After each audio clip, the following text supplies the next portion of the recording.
Hello guys, today I'm going to show you how to make a working elevator in Studio Lite. First, add this model ID here. You'll find the model ID in the description. After adding it, make sure everything is loaded correctly. Now let's test it. As you can see, it's working perfectly. If you see any errors in the output, just ignore them because they don't affect the elevator system. Now let's take a quick look at the preview.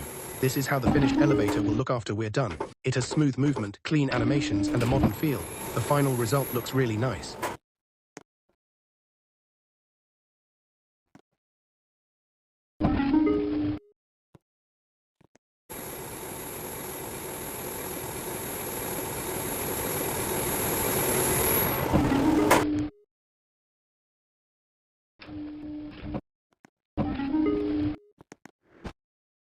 And that's it for this tutorial. I hope you enjoyed it and learned something new. If this video helped you, don't forget to like, subscribe, and leave a comment. Also, make sure to check out my other videos for more Studio Lite tutorials, Roblox tips, and cool projects. Thanks for watching.